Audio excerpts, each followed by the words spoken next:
Olá, pessoal, tudo bem com vocês? Mais uma vez estamos aqui, Michele e eu, para seguirmos, nesse mergulho maravilhoso, nessa série Mergulhando no Evangelho. Essa aqui é a 10ª meditação. Nós vamos continuar no capítulo 1 de Mateus, vamos terminá-lo a partir do versículo 18, que foi onde nós paramos, e vamos entrar e terminar hoje também o capítulo 2.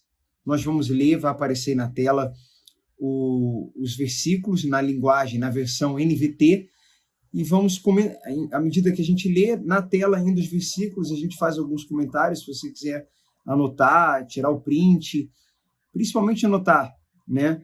E depois que a gente terminar a leitura dos versículos, a gente retorna aqui e destaca os pontos mais importantes. Tá bom? Vamos fazer uma breve oração antes de iniciarmos a leitura. Espírito Santo, nós, do fundo do coração, te agradecemos pelo privilégio de estarmos aqui, falando com o Senhor e principalmente lhe ouvindo, lhe entendendo melhor.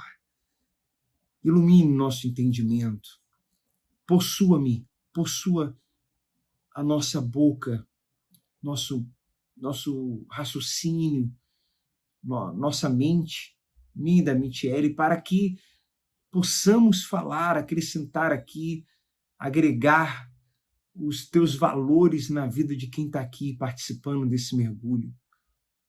Que a tua sabedoria esteja sobre nós, teu poder e tua graça, para que possamos entender tua vontade e colocá-la em prática. Amém. Graças a Deus. Então vamos ao versículo 18, que fala do nascimento de Jesus. Foi assim que nasceu Jesus Cristo. Maria, sua mãe, estava prometida para se casar com José. Esse prometida é que havia já um compromisso de noivado, e no judaísmo esse compromisso era permanente, que só podia ser rompido por meio de um processo legal, né? Antes do casamento, porém, ela engravidou pelo poder do Espírito Santo. José, seu noivo, era um homem justo. Daqui a pouco a gente vai destacar essa questão, né? É um homem íntegro, justo, obediente. E ele resolveu romper a união em segredo, pois não queria envergonhá-la com uma separação pública. José, ele era misericordioso, né? E ele não podia receber Maria como esposa, uma vez que ela era suspeita de adultério. Estava tudo muito confuso na época, né?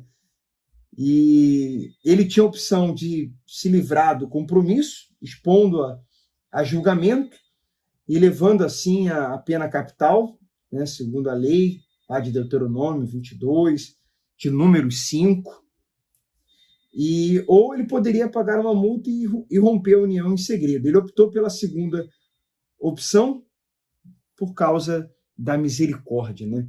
Então, continuando, ele, no versículo 20, enquanto ele pensava nisso que nós acabamos de falar, apareceu, o anjo do Senhor lhe apareceu em sonho e disse: José, filho de Davi, não tenha medo de receber Maria como esposa. Quer dizer, o anjo acabou com aquele conflito, né, que José estava. Pois a criança dentro dela foi concebida pelo Espírito Santo. Ela terá um filho e você lhe dará o nome de Jesus, pois ele salvará seu povo dos seus pecados. Tudo isso aconteceu para cumprir o que o Senhor tinha dito por meio do profeta. Sempre os evangelhos fazem isso, Mateus faz isso, como a gente falou na meditação passada, né? O público-alvo principal é o judeu, então ele está sempre citando o que foi dito pelos profetas, deixando claro que a profecia está se cumprindo. Versículo 23, vejam, a virgem ficará grávida, ela dará à luz um filho, e o chamarão Emanuel, que significa Deus conosco. Quando José acordou, fez o que o anjo do Senhor lhe havia ordenado e recebeu Maria como esposa. No entanto, não teve relações com ela até o menino nascer. E lhe deu o nome de Jesus. Que bacana, né? O nascimento de Jesus, o rei entre nós, o Deus encarnado, a graça vindo para nos redimir. Nós vamos destacar aqui essa, assim como, na verdade, o próprio capítulo destaca, né, o capítulo 1, esses versículos que nós lemos, essa justiça, essa obediência, essa misericórdia que José teve. Então, aparece aí na tela, vou pedir para a Michele ler algumas características desse homem justo chamado José. José era um homem justo, obediente à lei, misericordioso. Ela poderia, no caso Maria, ser apedrejada. Um homem prudente, enquanto ele refletia sobre isso, ou seja, não agia por impulso. Um homem obediente, ele fez como o anjo havia dito, mesmo sendo algo ilógico. Um homem santo não teve relações com Maria até que ela deu à luz. É isso aí. Santo no sentido de separado, né? Ele se separou, eles se separaram até o casamento. Bem, Maria também, né? Maria também foi agraciada, né? E como foi? Foi escolhida, e essa mais para frente, a gente falando do Espírito Santo, mas já dá para nós comentarmos aqui que é assim que o Espírito Santo gera Jesus em nós, né? Ele envolveu Maria e, de uma forma sobrenatural, milagrosa, fez a criança nascer em seu ventre. Não é diferente conosco. Daqui a pouquinho a gente vai ler no capítulo 2, vamos falar do batismo nas águas, e a gente vai entrar nessa questão, né, do Espírito Santo, que a partir do momento que a pessoa se rende, se entrega, morre para si, essa pessoa é envolvida pelo Espírito Santo do mesmo jeito que a Maria foi. A gente já volta nisso aí, já fala sobre isso. Vamos então entrar agora no capítulo 2 de Mateus. Vamos ler os versículos juntos. Vou pedir para que a Michele leia aqui os primeiros versículos. Jesus nasceu em Belém, na Judéia, durante o reinado de Herodes. Por esse tempo, alguns sábios das terras do Oriente chegaram a Jerusalém e perguntaram: onde está o recém-nascido, rei dos judeus? Vimos sua estrela no Oriente e viemos adorá-lo. Ao ouvir isso, o rei Herodes ficou perturbado, e com ele todo o povo de Jerusalém. Reuniu os principais sacerdotes e os mestres da lei e lhes perguntou: onde nascerá o Cristo? E eles responderam: em Belém, da Judéia, pois assim escreveu o profeta. E você, Belém, na terra de Judá, não é a menor entre as principais cidades de Judá. Quer dizer, o nascimento de Jesus significa o rei do reino vindo para a história, né? E os sinais que Deus estava dando eram sinais por meio da escritura, da escritura sagrada, que ele foi revelando para o povo judeu ao longo de toda a formação do povo de Israel. Mas os judeus não conseguiam ler esses sinais. Esses magos, né? Alguns estudiosos vão dizer que eram 3 magos, vão dar nomes a eles, origem, mas na realidade a gente só sabe que eram do Oriente. Não sabemos os nomes e nem a quantidade, né? Mas eram sábios, estudiosos das estrelas, e que tinham vindo para adorar Jesus, né? Aí eles responderam: em Belém, na Judéia, pois assim escreveu o profeta. E você, Belém, na terra de Judá, não é a menor entre as principais cidades de Judá, pois de você virá um governante que será o pastor do meu povo de Israel. Que é ali ele leu a profecia, né? Uhum. Para Herodes, que perguntou. Então Herodes convocou os sábios em segredo e soube por eles o momento em que a estrela tinha aparecido. Vão a Belém e procurem o menino com atenção, disse ele. Quando o encontrarem, voltem e diga-me para que eu vá e também o adore. Após a conversa com o rei, os sábios seguiram seu caminho guiados pela estrela que tinham visto no Oriente. Ela ia diante deles, até que parou acima do lugar Só um onde o detalhe, menino estava. só um detalhe aí. É uma dissimulação isso aí, né? De Herodes. Isso, ali ele vai dizer aqui na frente que ele já ficou, porque ele ficou, tá escrito aqui, né? Que Antes falou já que ele tinha ficou ficado perturbado. Agora ele está dizendo que vai adorar o menino. Mas ele era, ele se considerava o rei, né? Ele era o rei dos judeus ali. Então, para Herodes, esse menino ele já se sentiu ameaçado. Ameaçado, né? demais. Uma criança era um opositor que estava nascendo. Uma né? criança que não tinha nem nascido ainda, ali ele já identificou como uma ameaça, né? Porque ele imaginava alguém que iria roubar o trono dele. Ok, continuando aí. Então a estrela ia diante deles, até que parou em cima do lugar onde o menino estava. Quando viram a estrela, ficaram muito alegres. Ao entrar na casa, viram o menino com Maria, sua mãe, e se prostraram e o adoraram. Então abriram seus tesouros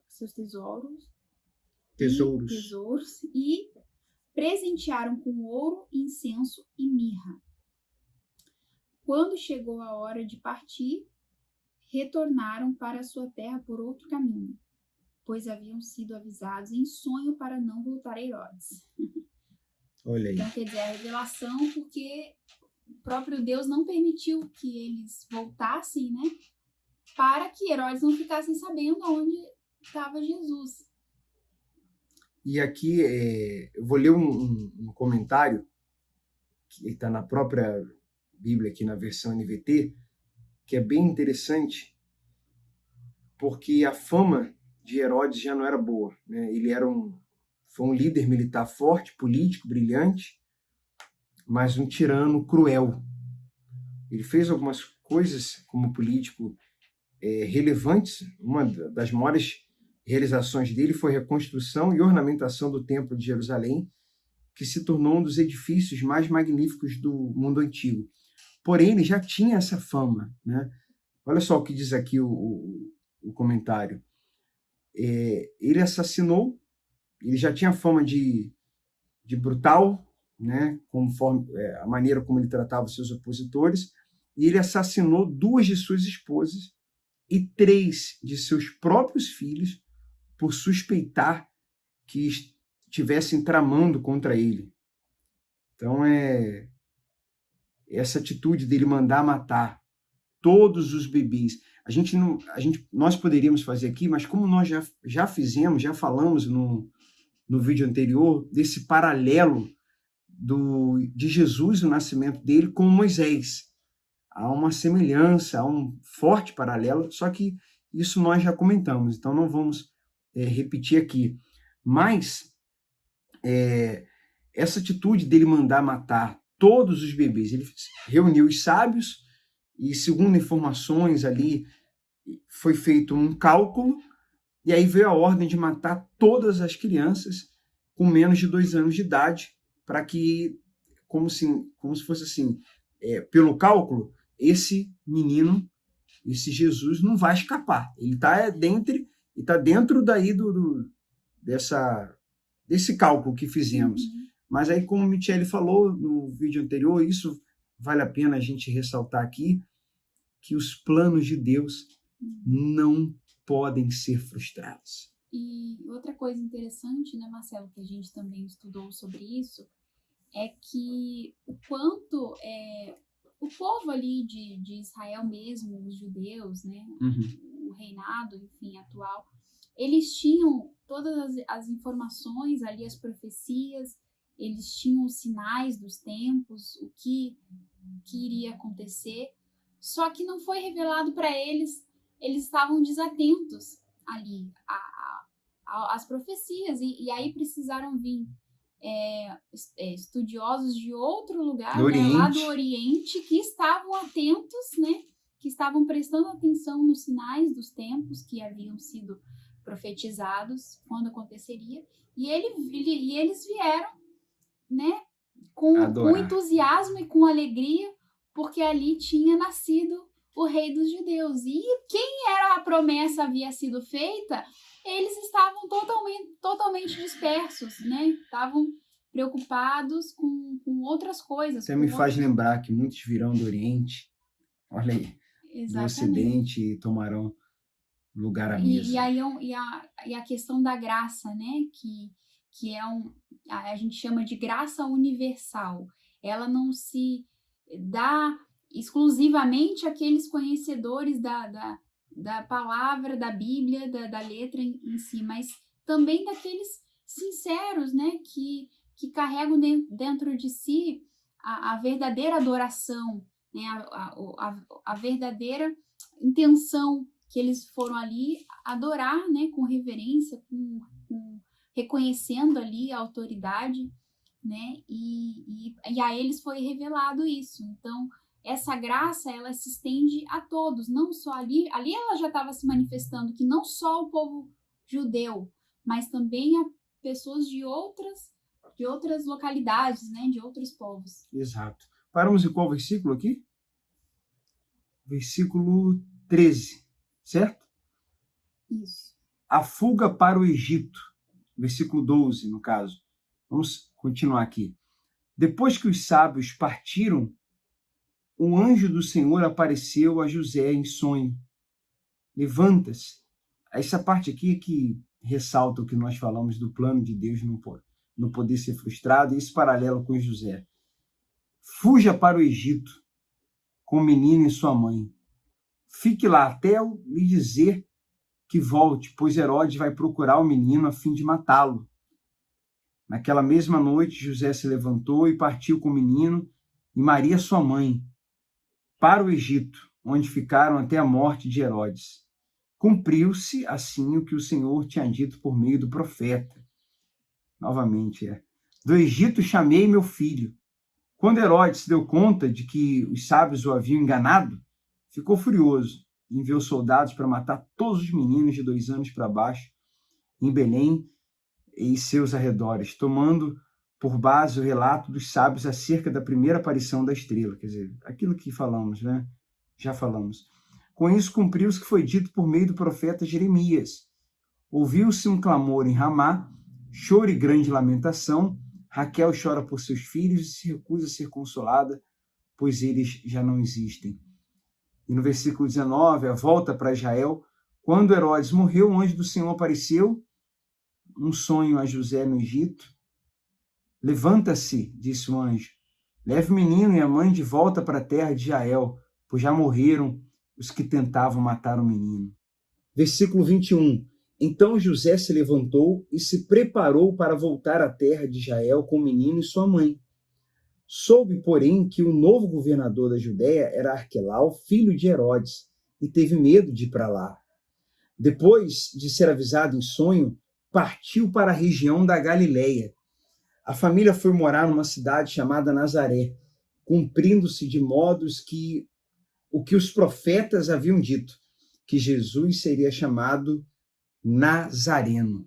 Então a gente vê aí o livramento de Deus e, novamente, os planos dele. Os planos de Deus. Né? Nós lemos no Mateus 1, Deus incluindo, né, sendo incluso na genealogia de Jesus pessoas que só a graça, né, só a misericórdia. E assim também conosco, né? Assim também com Maria, com José. Foi a graça, não por méritos deles, não por mérito de José, por mérito de Maria, mas a graça.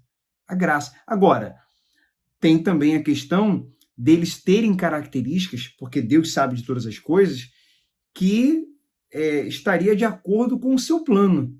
No caso de José, o fato Michele, dele ser obediente, dele ser misericordioso, isso no plano deu certo, porque se ele não fosse, aí a história poderia ser outra, né? A gente reflete, né, nas características desse casal, né, que foi escolhido por Deus para cumprir essa missão de conceber ali o Salvador, nosso Salvador, criá-lo, educá-lo ali, enfim. Então foi uma missão muito preciosa, né? E eles se dispuseram a isso, né? Eles foram obedientes, né?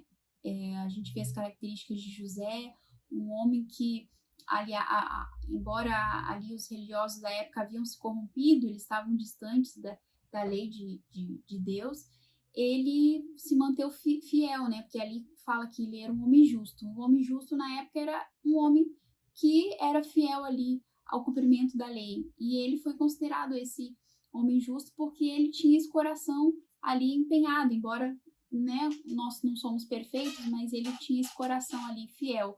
E era misericordioso, né? A gente aponta ali, a Bíblia aponta, né, o fato dele ter tomado essa iniciativa de deixar Maria em secreto, Sim. porque ela poderia ser apedrejada exposta, né? daquela situação, porque ele, a princípio, achou que ela tinha o traído.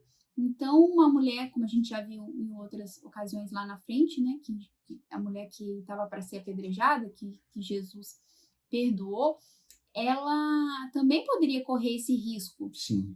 E aí, para ela não passar por isso, para ela não sofrer, ele tomou a iniciativa, né? Iria se separar, mas, porém, ia deixá-la em secreto para que isso não acontecesse com ela. Então, a gente vê ali o coração, né, dele, que era um coração misericordioso, né? Uma das características que era semelhante a Cristo, né? Ele ainda não conhecia o seu Cristo, filho Salvador, e o seu Salvador. Exatamente, mas ele tinha essas características já semelhantes ao filho dele. Seu filho, né? E o seu Salvador, literalmente, mas já havia essa característica. E aí a gente tem que... É bom sempre, a meditação fica ainda melhor quando a gente traz para os dias de hoje, traz para a nossa vida, para nós, né? Para a nossa conduta, para o cotidiano. Falou ali também que ele refletia, né? Refletiu sobre aquela situação. Aí imagina, você, como o Marcelo falou, a gente se coloca ali no lugar dele, ele refletiu. Então quer dizer que ele era um homem que não agia por impulso, né? Era um homem prudente. Porque quantas vezes acontecem situações na nossa vida que inesperadas, né? Que a gente, a princípio, né, como humano, a gente fica em conflitos, né? Como o José era, mas mesmo assim ele tomou a decisão de refletir antes para saber qual que era a melhor atitude. E nessa reflexão, o anjo apareceu e acabou com todos os conflitos. Tivesse agido por impulso, ia lá, levado, exposto Maria e tal, tudo mais, que não aconteceu, né? Era um plano de Deus, mas trazendo para nossa vida, né? As situações que às vezes a gente age por impulso, não reflete, não dá tempo, né, de ouvir a voz de Deus, não para ouvir, Senhor, qual que é a tua vontade, como eu devo agir nessa situação. Mas aí ele poderia ter não dado tempo do anjo falar e orientado ele que, na verdade, ali era tudo um plano de Deus, né? Perfeito. Então fica aí várias lições, né? Várias. Precisamos parar, refletir, precisamos fazer uma leitura do que está acontecendo, de todo o contexto. Né? Eu gosto de sempre falar isso. E esperar, buscar, crer que Deus vai falar conosco. Né? Hoje, principalmente através da sua palavra. Naquela época, através de um anjo. Hoje, através da sua palavra. Hoje, o Espírito Santo habitando em nós, nos guiando a toda a verdade. Bem, vamos encerrando. Na próxima meditação, 11ª, vamos entrar já no capítulo 3, tá bom? Deus abençoe muito vocês. Quem não está no grupo, se você está aqui acompanhando a meditação, então entra no grupo do WhatsApp, no Telegram, do WhatsApp para a gente dar os recados mais rápidos, do Telegram para quando colocarmos algum texto, algum artigo importante, relevante, você poder receber, acompanhar, ler, tá bom? E a gente também é uma forma de interagirmos. Vamos em frente, mergulhando, ou vamos parar? Não, vamos Vamos mais fundo. Vamos mais fundo, exatamente. Deus abençoe vocês. Até a próxima meditação.